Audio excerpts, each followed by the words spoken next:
Bagaimana pencatatan PPN masukan untuk perusahaan yang melakukan impor?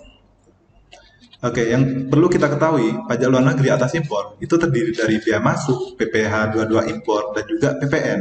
Untuk biaya masuk ini, itu adalah biaya atas pembelian barang yang dilakukan dari luar negeri ke dalam negeri. Biaya ini dikenakan untuk melindungi pengusaha lokal agar tidak mematikan barang lokal.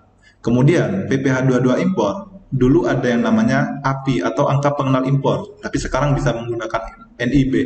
Untuk tarif PPh 22 impor sendiri sesuai dengan klasifikasi barang di KMK nomor 110 tahun 2018. Nah, PPh 22 ini dapat sebagai kredit pajak di akhir tahun. Sedangkan yang akan kita bahas kali ini yaitu terkait dengan PPN.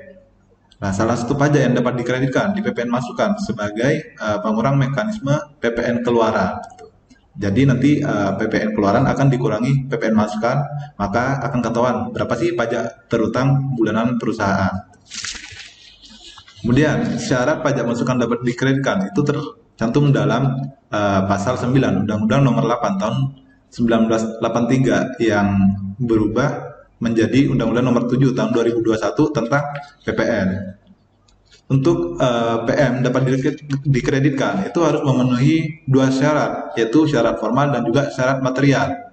Untuk syarat formal sendiri, ini pajak masukan harus diisi secara lengkap, jelas dan benar sesuai dengan persyaratan yang tercantum dalam pasal 13 ayat 5 dan ayat 6 Undang-Undang PPR. Sedangkan untuk syarat material sendiri, itu yang pertama, berisi keterangan yang sebenarnya ataupun yang sesungguhnya. Jadi pajak masukan itu harus sesuai dengan keterangan yang sebenar-benarnya. Kemudian yang kedua, itu belum dibebankan sebagai biaya dan belum diperiksa. Dan yang terakhir yaitu untuk perolehan BKP ataupun JKP yang berhubungan langsung dengan kegiatan usaha.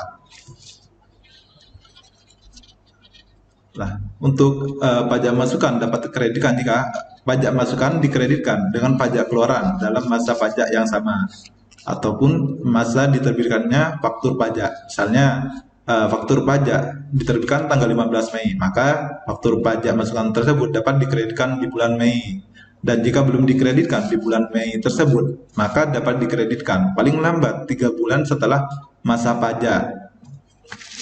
Kemudian bagi PKP yang telah melakukan penyerahan BKP ataupun JKP, ekspor BKP atau JKP, namun dalam satu masa pajak tidak terdapat penyerahan ekspor atau ekspor, pajak masukan dalam masa pajak tersebut dapat dikreditkan. Misalkan belum ada penjualan, maka bisa dikreditkan dan nanti akan statusnya lebih bayar, serta dapat dilakukan kompensasi atau bisa direstitusi di akhir tahun.